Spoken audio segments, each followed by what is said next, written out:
Hello YouTube. Right, okay. The live stream was a bust. We will visit that another day when I've got a little bit more time. The whole point of doing a live stream was basically because I have no time, and of the hour that I set aside in my evening to do a live stream, I spent the entirety of it mucking about with peripherals and internet and all that other rubbish that goes along with it. So you're just stuck with me, the non-interactive side, babbling along, creating an off-the-cuff video, as I would have done anyway. So we've come up with a whole bunch of pouch cell batteries. I have many of these. I have dozens. I haven't even counted them.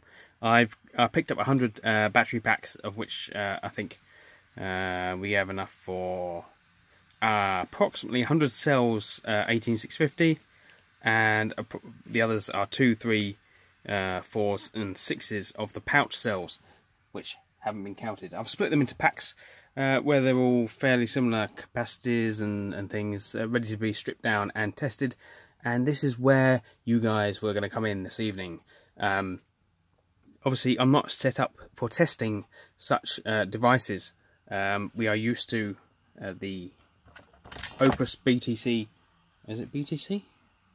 BT-C 3100, where we grab a cell, and there is going to be flicker in this video, so I will apologise for that. We grab a cell, we drop it in, we can charge it, we can discharge it, and on the other end of it we have the cell holders and the TP4056 modules where we can plug them in and keep them topped up, charged, ready to go. And we have vastly more charging capacity than we do discharging. The TP4056s are used for charging, after discharging, and prior to discharging. Got that around the wrong way. I've only got 2 of the BTC 3100s, and they've done 1400 cells plus. We have 1400 cells good, and all those that failed to meet the mark. But we haven't really got any way of charging and discharging pouch cells. So we are limited to the TP4056 modules, and obviously when I put this near the pouch cells, obviously it's reflecting the cheap LED light that I've got above me and creating flicker. But obviously we have crocodile clips, USB leads. Currently we're going back to how I really started. I didn't really want to be doing this too much. Every time you want to change a cell, you have to swap the crocodile clips, and that's obviously more chance of getting things wrong, more chance of getting the cells around the wrong way. And I've only got a limited amount of crocodile clips. I've spent my YouTube money on a few things. Some more TP4056 modules, not these ones, they're on order, and these discharging modules. Now, if we discuss these further, and if you've watched many videos on this sort of device before, then obviously you add your 2 resistors in parallel, thus reducing resistance and allowing more current to flow. But these are not constant current dischargers, not like the BTC 3100 or the digital ones. These rely obviously on the resistance and the voltage. So as the voltage of the pouch cell goes down, obviously along with the heat building up on these, then the resistance goes up as well slightly. Then what you see is towards the end of the discharge, you don't get the full 1 amp hour being discharged for that cell. You get more like 800 milliamps. So not quite the pure test as a the Opus BTC 3100, but nevertheless, in my situation, we're never going to be doing that sort of high discharge per cell, so maybe not so important, and this is only going to be for light usage, possibly. I mean, there's 7 there, 7 cells, go away flicker, and of the 12 I've tested, we'll get in sort of 75% to 85% original capacity of cells, and obviously if we put 40 of them together at 3000 milliamps each, then that's going to equal one of my 120 amp hour 18650 packs. We might be able to add, maybe, I don't know, we could probably attempt a 7S pack, 30p, 40p, to get the capacity and add another string. Obviously, be nice to put them in a, I don't know, a box, maybe even a 3D printed box. But obviously, I haven't got a printer that can do that, and currently I'm poor. So all these ideas, little time, little money, sort of thing. So I'm just spreading my ideas, so you can either elaborate, sort of give me some advice, or maybe someone might pick this sort of thing up and run with it.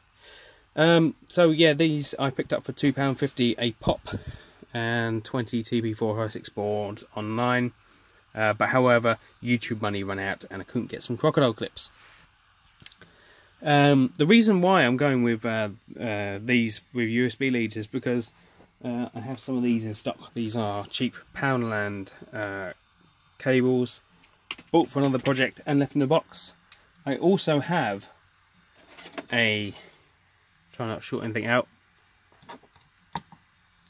USB hub, and I also have, what are you hiding, a 12 volt 5 amp hour, or no, 5000 milliamp supply. So that's going to be enough to run 10 dischargers, and I want to get 10 in the end, but obviously my budget is limited to the YouTube budget, and that's what's come through this part of the, you could say, company. Obviously I have to run this separate from my other endeavours, because it is a different line of work, and it's not for profit. The only profit I get out of this is the free energy that I'll be getting in the end. So, where was I getting to? Basically, I was looking for a nice, neat way where I can actually get 10 dischargers in line and 40 TP456 boards. Yeah, 40 of these and 10 dischargers. So obviously, it takes a whole lot longer to discharge. Charge a cell than it does to discharge it. I've worked this out with the TP456 modules and the 8 slots I have available for discharging. Obviously, you run several cells through a charger. 1 amp charge, if it's a 2 amp cell, tends to take about 3.5 hours conservatively. Then you discharge it. It discharges for 2 amps, 2 amp hours, 2 hours, and then it's ready to be charged, 3.5 hours. So you kind of need 4 times as much charging capacity as you do discharging, because obviously you charge, discharge, and then you charge. And I'm talking very fast to get this video over as quickly as possible, because I have very little battery. So you can either do it in batches, or you can have some fresh cells being charged, ready to be discharged the first time. And once they're discharging, then you charge some more cells. And then, obviously, when they come out the other end, you need to charge them back up quickly. Otherwise, you could be damaging them cells further. Obviously, we cannot guarantee how long these cells have been, say, at a lower voltage than they should have been. And this one is questionable. But obviously, the least amount of time that they are discharged, or at a lower capacity, then the better. Is the thing what I'm trying to get at. But I've kind of talked myself right into a corner, so I am here for your amusement. Let me know what you think. I do apologise for the technical difficulties this evening.